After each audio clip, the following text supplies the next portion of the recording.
In the tranquil hills of Dover, Arkansas, life moved at an unhurried pace.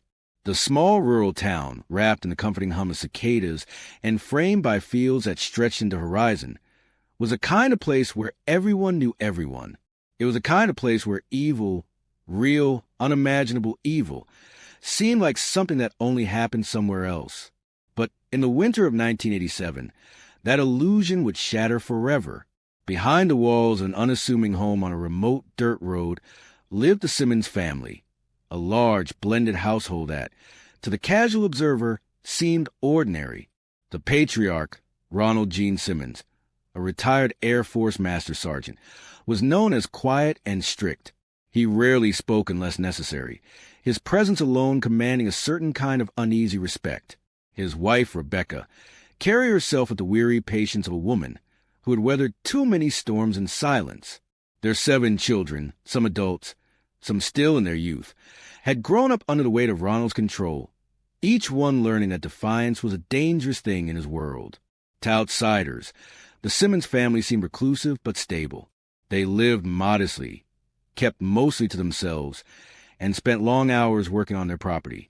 But behind the weathered walls of their home, whispers of something darker had long taken root. Years earlier, one of Ronald's daughters had confided that her father had crossed boundaries no father should ever cross. Her quiet cries for help had been met with disbelief, and the family had chosen silence over scandal. It was a silence that would one day cost them everything. Ronald's past was a mixture of discipline and dysfunction.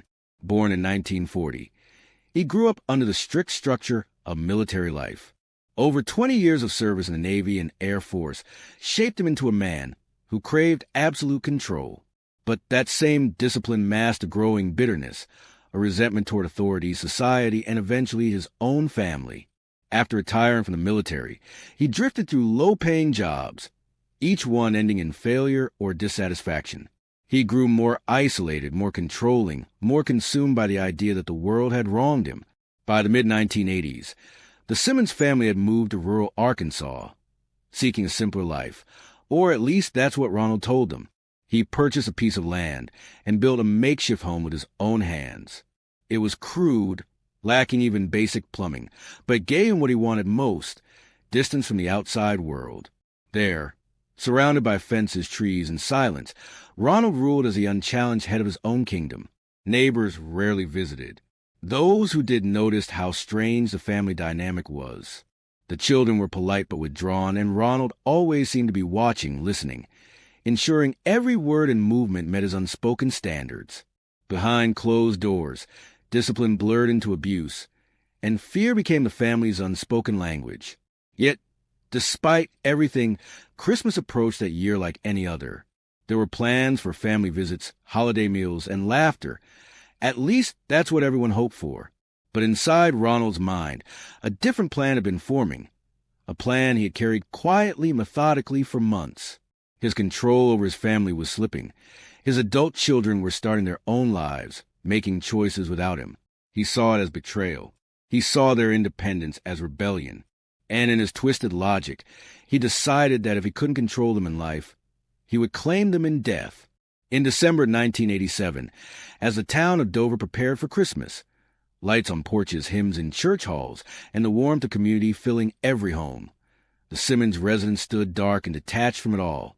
No one knew that within those walls, the greatest tragedy Arkansas had ever seen was about to unfold. It began quietly, without warning, a calculated calm before a storm so violent it would shake the soul of an entire state. It was on December 22nd, 1987. The cold winter morning settled softly over the Simmons property. Frost clung to the windows, and the world outside seemed still, silent, almost peaceful. Inside, however, a storm was about to break. Ronald Gene Simmons woke early, as he always did. His movements were calm, deliberate. There was no sign of rage, no frantic energy, just a chilling precision. That morning, the air inside the house carried an eerie quiet, one that his family had long learned to fear. It was a kind of silence that came before his anger, the kind that made even the youngest children hold their breath. One by one, Ronald called members of his family into the house under simple pretenses. There was no shouting, no warning, just sudden, brutal finality. First came his eldest son, then his daughter-in-law, and then their young child. Each was met with a cold, calculated violence, shot, strangled, or drowned. There was no mercy. The killings were methodical, efficient, almost militaristic. Ronald's years of service had taught him how to plan, how to act without hesitation. Now, those same skills were being used in the most horrifying way imaginable. By the end of that first day, 5 members of his immediate family were dead. He carefully wrapped their bodies in sheets and plastic, stacking them neatly in the ground floor lounge, covering them with coats and children's toys. It was a grotesque attempt at order amidst unimaginable chaos. Then, as though nothing had happened, he waited. Over the next few days, the rest of his children, some now adults with their own families, arrived at the house for the Christmas gathering. They came with gifts, laughter, and the warm expectation of holiday reunion. None of them could have imagined what awaited them behind that familiar door. As each car pulled into the driveway, Ronald greeted them with a smile, a rare, almost unsettling gesture for him. But behind that expression lay pure evil. One after another, they entered his home, and one after another, they were silenced. Sons, daughters, grandchildren, all slaughtered in cold blood. By December 26th, 14 members of his family lay dead in and around the Simmons home. Some were shot at point-blank range. Others were strangled. One infant, barely a year old, was found suffocated. What made it even more horrifying was the care with which Ronald staged the aftermath. He placed their bodies with precision. His wife and children laid together, their faces covered, as if in twisted reverence. The grandchildren were arranged nearby, wrapped and labeled, their innocence forever frozen in that final moment. After the killings, Ronald didn't flee. He didn't hide or show remorse. He stayed in the house for days, eating meals surrounded by the corpses of his family. He drank beer, watched television, and even visited a nearby bar. When asked by locals how his Christmas had been, he replied calmly, just fine. That was Ronald, controlled, composed, and utterly detached from the reality of what he had done. But deep within him, something was shifting. The killings had not satisfied him. They had only awakened a darker impulse. His world, now empty to the people he had once ruled, fell hollow. So he began to plan again, this time turning his focus outward. 2 days after Christmas, on December 28th, Ronald left his home for the last time. In his car, he carried several guns, ammunition, and letters addressed to various acquaintances. He drove into the nearby town of Russellville, stopping first at the post office to mail those letters. Each one contained a small amount of cash and a chilling message hinting at what he had done. Then, without hesitation, he began what would become one of the most senseless public rampages in American history. But before the gunfire began, before the final act of his madness unfolded, no one could have imagined the scale of the evil that one man's bitterness had unleashed. Dover was already a town in mourning. It just didn't know it yet. The morning of December 28th, 1987, dawned cold and gray over Russellville, Arkansas. The town was just waking up after the holidays. Storefronts reopening, the faint hum of traffic returning to the streets. Life was slowly resuming its rhythm, unaware that death was on its way. Ronald Gene Simmons drove calmly into town that day, his old pickup carrying the same eerie stillness that had filled his home. To anyone passing by, he looked like an ordinary man running errands after Christmas. But beneath that quiet exterior, he had one final mission: to settle old scores and to leave his name etched in infamy. His first stop was a law office, the office of Peel, Eddy and Gibbons, where he once had a bitter dispute over accusations involving his daughter. Inside, he walked in without hesitation and fatally shot Kathy Kendrick, a young woman he had once become infatuated with and who had rejected his advances years earlier. She was his first victim that morning, shot in cold blood at her desk. Her co-workers screamed and scattered. The holiday calm of the office shattered in an instant. But Ronald didn't run. He didn't even appear rushed. He simply left the building, reloaded his weapon, and walked toward his next destination. His second stop was a Taylor Oil Company office, where he shot and wounded Russell Taylor, his former boss, and another employee who happened to be nearby. The bullets tore through the quiet morning, each one carrying the weight of a man's festering grudges and broken pride. From there, he moved on to a Shell service station, where he shot and killed J.D. Chaffin, another former coworker, and wounded Robbie Taylor, who miraculously survived. The pattern was cold, deliberate, and personal. These weren't random victims. They were people Ronald believed had humiliated him, disrespected him, or stood in his way. His rampage continued at the Woodline Motor Freight Company, where he had once worked as a truck driver.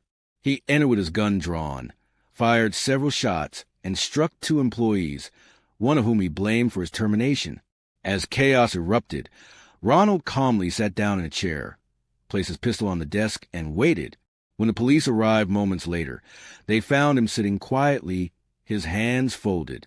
He looked up at the officers, expressionless, and said simply, "I'm finished now." There was no resistance, no plea for mercy, no hint of remorse. The same icy composure that had carried him to the murder of his family lingered now, even as he was led away in handcuffs. When investigators entered his home later that day, the truth of what had happened in Dover came to light, and what they found inside shook them to their core. The stench of decay met them first, heavy and suffocating. The Christmas decorations were still up, the tree glowing faintly in the corner, lights blinking over a room of death. One by one, officers discovered the bodies of 14 family members. His wife Rebecca, their children, their grandchildren, all victims of a man they had trusted completely. Some were found wrapped in sheets, others stacked carefully as if laid to rest by their killer. The youngest victim, a baby girl, was found swaddled gently as though she were asleep. The scene was both horrifying and heartbreakingly intimate. Investigators documented every detail. The placement of the bodies, the presence of Christmas gifts still unopened, the neatness of the home as if Ronald had wanted his final tableau to be perfectly arranged. Even seasoned detectives would later admit they had never seen anything like it. It wasn't just the scale of the killings. It was a deliberate calm with which they had been carried out. News of the Simmons murders spread like wildfire across Arkansas and the nation. Headlines called it the worst mass murder in the state's history. Reporters flocked to Dover and Russellville, struggling to make sense of how one man could destroy his entire family and then attack strangers without a flicker of emotion. As investigators pieced together his life, a portrait emerged of a man consumed by control, humiliation, and delusion. He had isolated his family, manipulated them, and crushed every ounce of independence they tried to reclaim. When that control finally began to slip away, when his daughter escaped, when his job ended, when his world felt smaller, Ronald decided that if he couldn't have power over his life, he'd take it through death. In a way, his arrest brought a strange stillness to the community. The man who had terrorized his own family, who had unleashed horror on Christmas week, was finally contained. But for the people of Dover and Russellville, peace would not come easily. The echoes of gunfire, the image of that quiet house filled with bodies, and the question of why he did it, why no one stopped him, would haunt them for decades. The nation watched in disbelief as the story of Ronald Gene Simmons unfolded.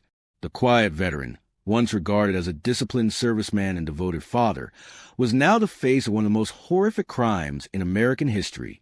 The state of Arkansas had never seen anything like it. 14 family members murdered in cold blood, followed by a public shooting spree that left 2 more dead and several wounded. When Ronald was taken into custody, he remained eerily calm. He didn't struggle. He didn't cry. He didn't even ask why he had been arrested. To the officers, he spoke in a measured tone, answering every question with mechanical precision. There was no sign of confusion, no flicker of guilt, just an unsettling emptiness. During interrogation, investigators pressed him for motive. They wanted to know why. Why his own family? Why the children? Why the grandchildren? But Ronald refused to explain. He gave short, emotionless answers, as if the murders were a matter of duty rather than horror. When asked if he regretted anything, he reportedly replied, "They were mine to do with as I pleased." It was a statement that chilled the room and summed up the twisted logic that had guided his every action: control, possession, and ultimate authority. As the legal process began, prosecutors sought the death penalty, calling the crimes an act of total annihilation. The evidence against him was overwhelming: ballistics, eyewitness testimony, and, most damning of all, his own confession. Yet even in court, Ronald's demeanor never changed.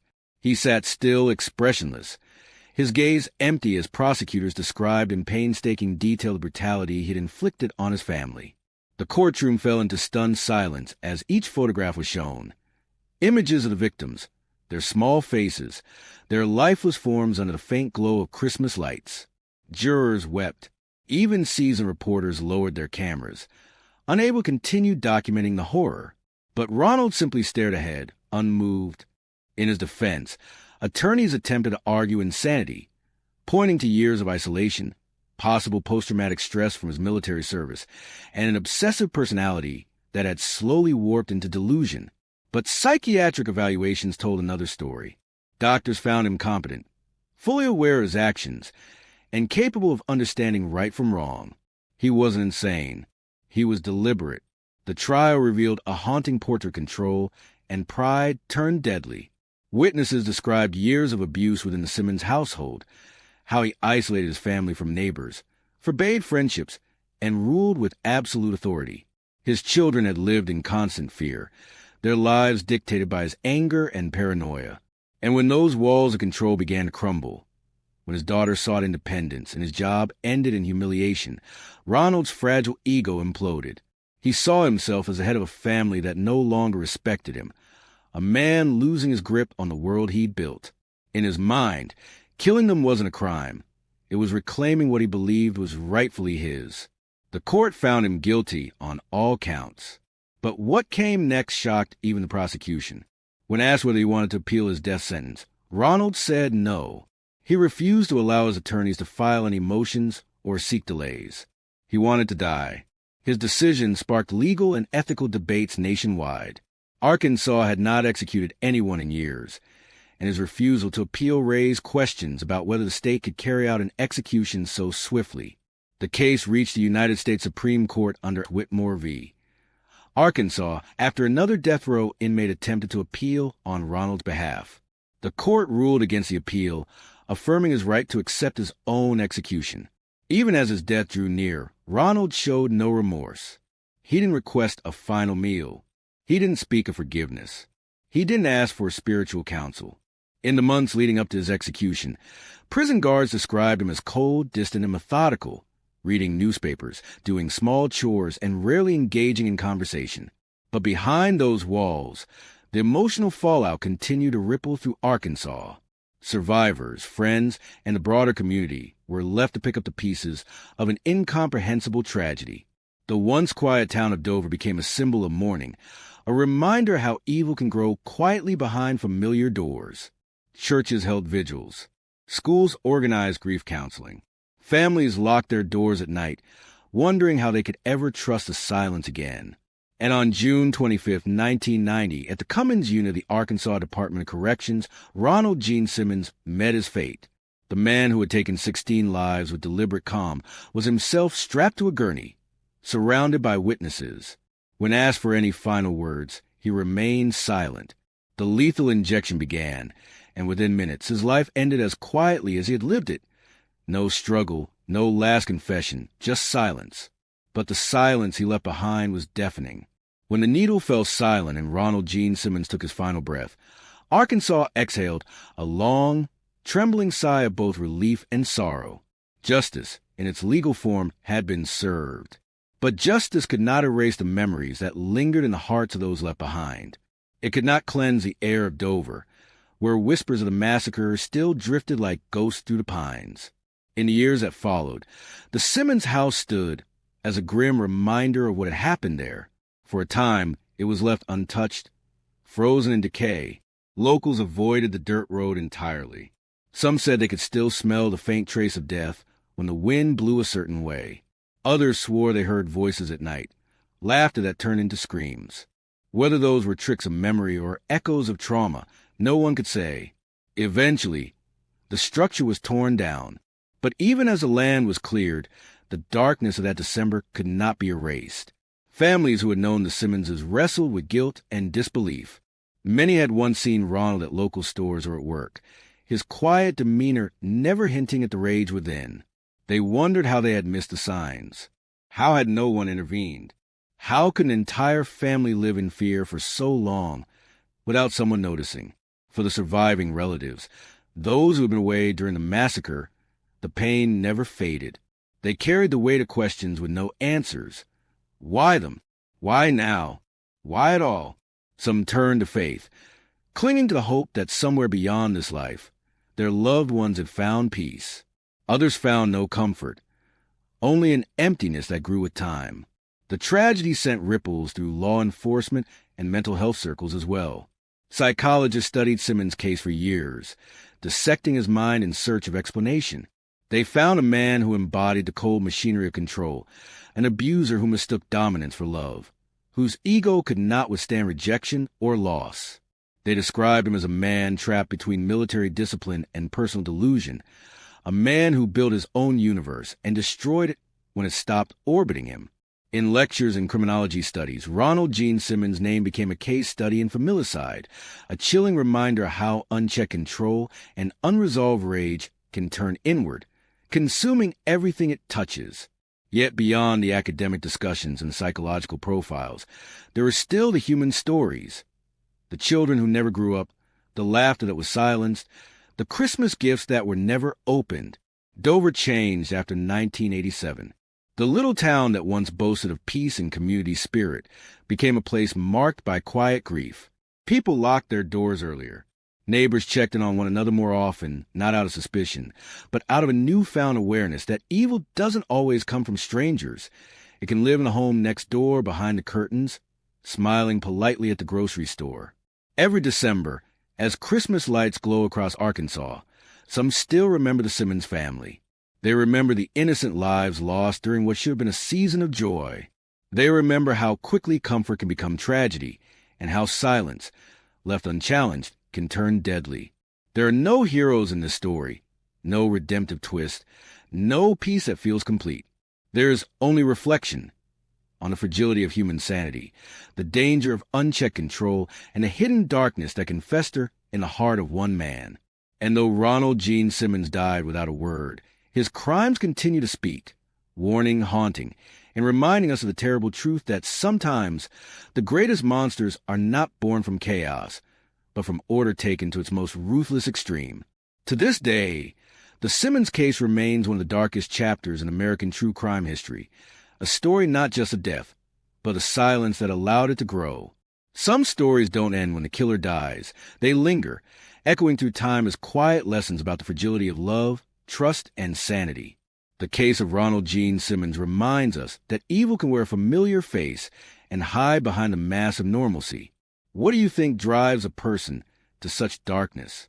Share your thoughts and reflections below, and join us next time as we uncover more haunting true crime stories that reveal the deepest shadows of the human heart.